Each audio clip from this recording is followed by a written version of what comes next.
Hello everyone, this is Kathleen, and I am wanting to show you the beginning of a new project. It has to do with the junk that I've been showing, the thrift store stuff, the trash, and I'm going to put together kind of a really fast journal just with that kind of thing. I want to demonstrate kind of how I use this stuff that I've been showing you. Um, I'm going to show you the little just the one signature journal that I'm going to make. It's got about 25 pages in it. I'm going to start just with this paper sack. So I just kind of cut it down, and so I'll create the cover with that. And then these are some of the papers that I've pulled. Okay, so I've got just some envelopes, I've looked for color because part of the problem sometimes with junk is it's either too colorful for me or not enough color. And so I specifically look for things like this, colored pages that will give some color.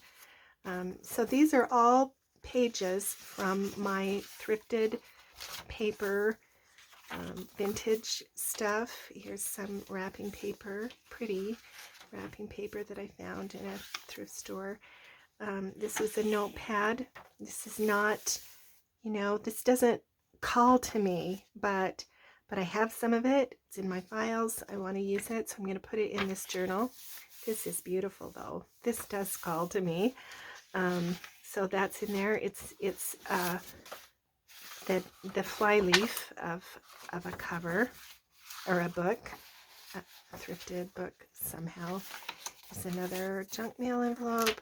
This is some of that children's handwriting paper. This is, I'm not sure where it even came from, but I have a little stack of it. Probably got it at a thrift store from someone's old school supply. So here's some of that old thrifted paper pad, book page,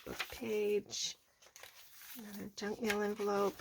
This is another just random piece of paper that's in my, I have a file, a hanging file folder that I just, when I come across a nice piece of paper that can go in a journal, then I stick it, if it's just loose, a single, then I'll stick it in that file.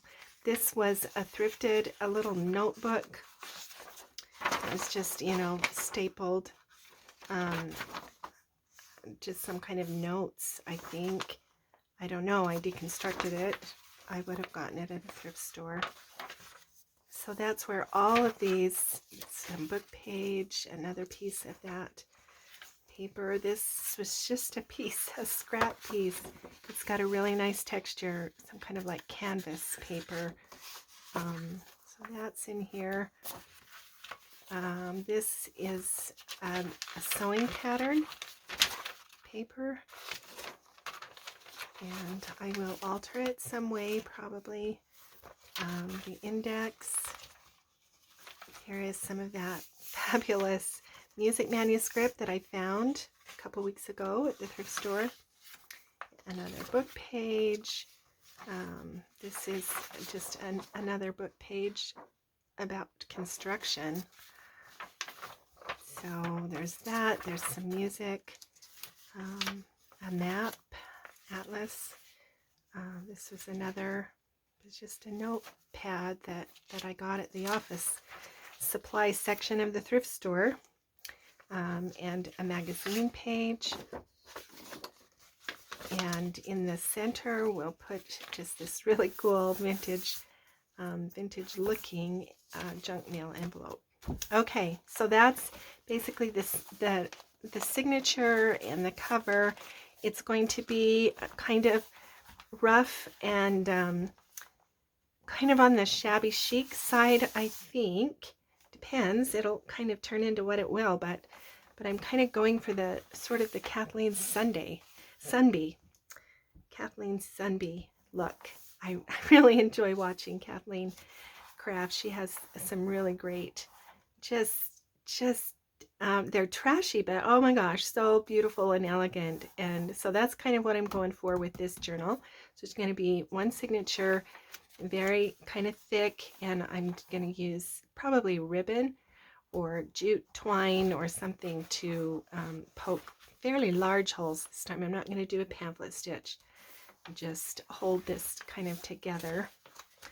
And but here's one of the things one of the reasons why I wanted to talk with you before I get started is, so when I make a really junky kind of journal, one of the problems I think for me aesthetically is that everything is so disparate. It's just so different. And it just doesn't look like it goes together or matches. And so I think it's important to have something that kind of unifies it. And in my regular junk journals, I generally use designer papers or handmade paper, you know, the printed kinds of. I have a lot of old scrapbook paper because I used to do scrapbooking, and so I have a whole cupboard full of that. And so I generally go and use those papers. I don't always buy new designer papers. Sometimes I do because I have a weakness for pretty paper. But that's how I unify things generally in my other journals. But when I make just a junky journal, it's hard to kind of bring these things together. And so I'm going to do that this time because I want to make kind of a junky book. I'm going to use this book. It's an old, you know, kind of gutted book, Wonderland Book of Knowledge. And I just have this single book, and it's very grungy, but I got it because it has this beautiful texture, and I sometimes do frottage and use that. But I'm going to use the illustrations and pictures and just kind of, you know, this is an encyclopedia, and so it has generally these same colors throughout, and it has these interesting 50s-ish kinds of pictures, and so I'm going to use these illustrations throughout the journal to kind of try to bring unity to all of these other things that really don't go together very well.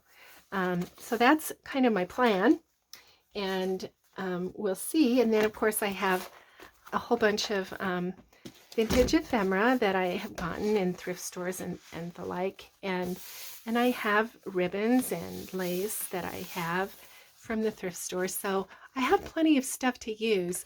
I just kind of wanted to experiment a little and put together kind of an example of how I make a junky kind of journal. So that's my plan, and it'll be mixed media, I'm sure.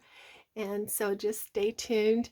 I have 2 or 3 different projects going, and they all are using kind of the same kind of thing. So, you know, the videos on the channel might get a little mixed up, but just kind of try to follow along if you're interested and see what this one turns out to be. Thanks for joining me. We'll see you at the movies.